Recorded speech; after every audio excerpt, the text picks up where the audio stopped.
अस्सलाम वालेकुम। नदी प्रोग्राम आज पाकिस्तान के साथ ज़मीर फ़रोश यानी कि कमर जावेद बाजवा जो ज़मीर फ़रोश था या जनरल याहिया ज़मीर फ़रोश था या बेशुमार लोग आपको पाकिस्तान में मिल जाते हैं जो ज़मीर फ़रोश। ये अभी पीछे 5 लोगों की तस्वीर लगा देते। ये इमरान खान के साथी थे।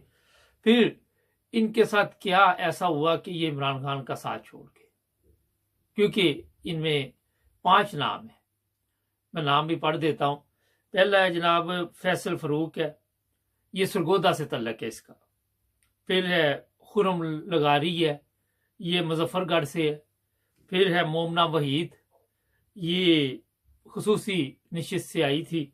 फिर है मज़ारी, दोस्त मोहम्मद मज़ारी, आपको पता है कि वो डिप्टी स्पीकर थे। उसके बाद चौधरी मसूद, ये रहीम यार खां से। इनकी तस्वीरें आप देख लें पीछे। अब मैं बताता हूं कि मैंने ये क्यों प्रोग्राम किया। हमारी जो पाकिस्तान की तारीख है उसमें अगर आप नजर दौड़ाएं तो आपको गद्दार मिलेंगे, बेवफा मिलेंगे, ज़मीर फ़रोश मिलेंगे, मगर ये जो 5 हैं ये कैसे पीडीएम ने कंट्रोल किए।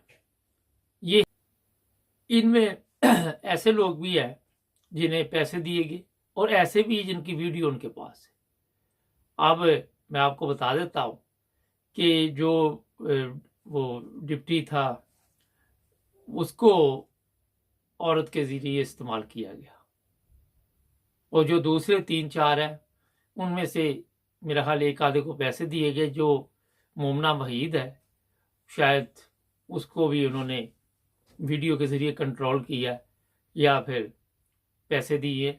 मगर ये ज़मीर फ़रोशों की हालत अब ये है कि सोशल मीडिया पे लोग इन पे लानत डाल रहे हैं।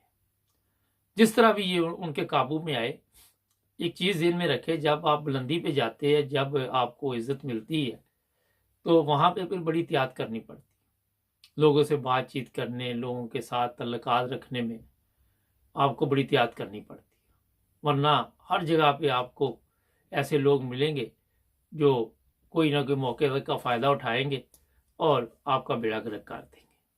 हसद भी है उसमें। मगर अब मैं बताता हूँ कि ये 13 पार्टियां मिलके उस दिन एक बंदे को क्यों नहीं रोक सकी कि आप इलेक्शन में ना जाएं। पहले तो आपके इल्म में है कि 20 लोटे इन्होंने खरीद लिए थे सिंध हाउस में, और कौमी असम्बली में इमरान खान की जो चलती गवर्नमेंट थी उसका बेड़ा गर्क कर दिया था। अब क्यों नहीं ये कामयाब हुए? कोशिश इन्होंने बड़ी की। आपको पता है कि इन लोगों ने यहां तक कह दिया था कि ये कभी भी अपने बंदे पूरे नहीं कर सकेंगे। ये 13 पार्टियां थी और इनके साथ और भी ताकतें थी, लेकिन एक बंदे को क्यों नहीं रोक सके? ये है सोशल मीडिया की ताकत। जब इनकी तस्वीरें आप देखेंगे टिकटॉक पे, फेसबुक पे, लोग लानत डाल रहे हैं और इनका मुस्तकबिल जो है वो ऐसे ही है कि ये जिंदा भी नहीं है, ये मुर्दा भी नहीं, ये मौत मांगेंगे वो भी नहीं मिलेगी, क्योंकि हमारी कौम बोलने वाली नहीं, अपने हलके में ये बाहर नहीं निकलेंगे। जो लगारी है उसके वालिद ने उसको कह दिया कि ये मेरी औलाद ही नहीं है, पाक कर दिया। आज सोशल मीडिया पे ये भी चल रहा है। अब मुझे बताइए कि कमर जावेद बाजवा अगर 12-13 अरब ले गया है, मुल्क का बेड़ा गर्क कर गया है, तो वहां पे इनका भी हिस्सा है। ये जितने ज़मीर फ़रोश, ये जितने 20 लोटे थे, इनको जो दौलत मिली उनके नाम भी आपके इल्म में है। और जिस तरह अब इनको टिकटें नून लीग भी नहीं देगी। धोबी का कुत्ता कुत्ता घर का ना घाट का, वो वाला साहब इनका हुआ है और इनको कोई भी हमारा माशरा कबूल नहीं करता। ये माशरे पर अब बोझ बन चुके हैं। बाद में आपने देखा मुख्तलिफ बयानात देते रहे, राना सनाउल्लाह कुछ कहता रहा, वो तारर कुछ कहता रहा, लेकिन इनके इल्म में था कि शायद यहाँ पे लोग हमारा साथ देंगे। मगर इनकी करतूतें देखकर, इनकी हालत देखकर कि ये लानती किरदार जो है, इन्होंने पूरे माशरे को गंदा किया हुआ है। सारा दिन झूठ बोलते, सुबह उठते हैं झूठ, शाम झूठ, दोपहर झूठ, वो जो ऐसे होता नहीं था, सुबह बनाका शाम बनाका। मगर इनकी सेहत जो बनी हुई है ना हराम खोरों की, ये हराम के माल से बनाका बना हुआ है, इनका खाना खराब हुआ हुआ है इनका। ये देख लें आप, कोई इनको फिक्र नहीं। सुबह उस दिन भी झूठ, पार्लियामेंट में भी झूठ, वहां बैठ के 3 दिन तक वो परेशान करते रहे पार्लियामेंट को। लेकिन सोशल मीडिया की मैं अब बात करना चाहूँगा कि जो लोग सच्चे हों, जो जिनको पता हो कि हम बिल्कुल ठीक जा रहे हैं, वो मेरा ख्याल उनके लिए कोई परेशानी नहीं। वहाँ पे ठीक है, लोग गालियाँ भी देते हैं, सच्चों को भी देते हैं, मगर जो बंदा ठीक बात कर रहा होता है उसको पता होता है, जो गलत कर रहा होता है उसका ज़मीर ही बता रहा होता है कि वो गलत बात कर रहा है। उसको खुद ही पता होता है कि मैंने झूठ बोला है। ये क्या आपका क्या ख्याल है कि नवाज शरीफ को नहीं पता कितनी चोरी की है? वाजपेयी को नहीं पता क्यों लानते पड़ रही मेरे ऊपर? मैं तो सिपह सलार था पाक फौज का। सब पता है इनको। ये नहीं होता कि कोई बंदा किसी का पैसा रख ले या किसी का अदालत में चले जाए और झूठे केस डालते रहे। उस बंदे को पता होता है, उसका ज़मीर बता रहा होता है कि तू हरामखोरी कर रहा है, यहाँ पे तू पैसे खा गया या जो भी तू किसी की प्रॉपर्टी पे कब्जा कर लिया या जो भी गलत काम किया उसको पता होता है, मगर ज़मीर मार चुके होते हैं। खुदा खौफी कोई नहीं। मेरे प्रोग्राम में बड़े लोग आ कहते हैं कि इनको कोई खुदा खौफी नहीं। और भी खुदा खौफी हो तो ये आज पाकिस्तान की हालत हो, कोई 20-30% भी इनमें से हुक्मरानों के ज़मीर जाग जाए जिस तरह लतीफ़ खोसा का जाग गया है, तो मेरे हाल पाकिस्तान की हालत बदल सकती है। अब हुआ ये है कि ये 13 पार्टियां, एक तो सोशल मीडिया की बड़ी ताकत है, सोशल मीडिया के ज़रिए लोग शतरोल करते हैं और ठीक ठाक करते हैं। उसमें फिर वो हर चीज़ वो निकाल के ले आते हैं जो कार्रवाई डाली हो। इन पांचों ने जो कार्रवाई डाली वो भी आहिस्ता आहिस्ता सामने आ जाएगी।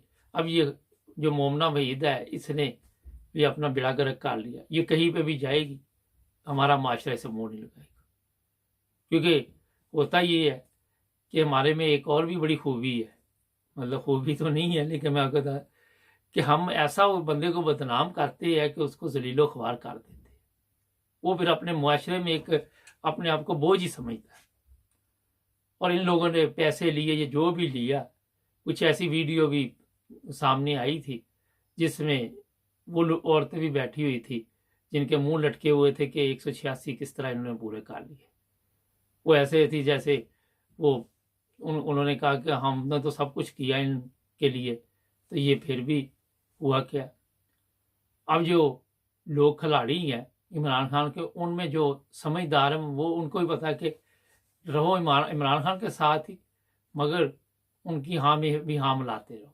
उसकी वजह ये थी, अगर वो हाँ में हाँ ना मिलाते तो उनको धमकियाँ दी जाती, हम तुम्हें उठा लेंगे, तुम्हारे घर वालों को परेशान करेंगे और तुम्हारे लिए मसाइल पैदा करेंगे। उन्होंने कहा ठीक है चलो हम आपके साथ हैं।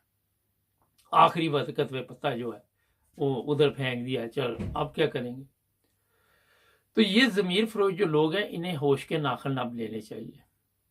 अब समझ आ जानी चाहिए जो इन 5 के साथ होगा या जो 20 लोटे वो पहले थे उनके साथ हुआ था, कि अब लोग जो हैं उनको पता चल गया है कि जो लानती किरदार है उनका किरदार फिर अवाम के सामने आ जाते हैं।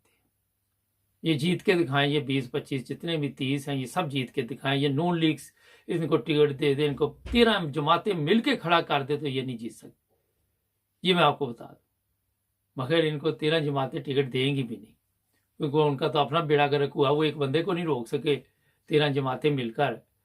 तो अब राना सनाउल्लाह से पूछा कि गवर्नमेंट, कहता वो गवर्नमेंट तो चली गई। भाई जिस मकसद के लिए तुम लानती करदार वहां बैठे हुए थे वो मकसद तो आपका तो पूरा ना हुआ। कल को क्या होता है वो तो देखा जाएगा। पाकिस्तान में हालात किसी वक्त भी तब्दील हो जाते हैं, किसी को पता ही नहीं होता कि होना क्या तो हो कुछ और जाता है। ये तो आप सबके इल्म में। अब देखते हैं वफाकी गवर्नमेंट कितने दिन चलती है। पंजाब में अगर 2 सूबों के भी इलेक्शन ये करवाते हैं तो अक्सरियत से अगर इमरान खान जीत जाता है तो कल को फिर इनके पास कुछ नहीं रहेगा, इनके पल्ले कुछ नहीं रहेगा। यही तो इनके लिए मुसीबत बड़ी बनी हुई है ना, कि अगर पंजाब में सूबाई इंतखाबात पे ये अभी रोला डाल रहे हैं कि वही करवाएंगे, तो ये अपने हलके में जाके लोगों को झूठ नहीं बता सकेंगे। और फिर पंजाब में अगर जिस इमरान खान परवेज लाई के बगैर गवर्नमेंट बना लेता तो फिर इनका बैंड बजेगा, फिर इनके साथ क्या होगा। ये है सबसे बड़ा इशू बना हुआ। अब दोनों तरफ ये कल नवाज शरीफ ने फोन शोन कमाए हैं, फजल रहमान को और जरदारी को। जरदारी ने कहा अदालत में चले जाओ। अब अदालतें जो है उनको भी कुछ होश के नाखन लेने चाहिए, शर्म करनी चाहिए। रोज रोज एक तरफ वो कहते हैं कि हमारे पास कम केस है, दूसरे केस आता तो पकड़ लेते हैं। उनको को हो गया मसला हल, हमारे पास क्यों आए, क्या वजह आप? तो ये जनाब अभी आपको मैंने मुख्तलिफ चीज़ें बताई हैं। आगे आगे देखिए होता क्या। हमारे चैनल को सब्सक्राइब कर लें, जुड़े रहे हमारे साथ।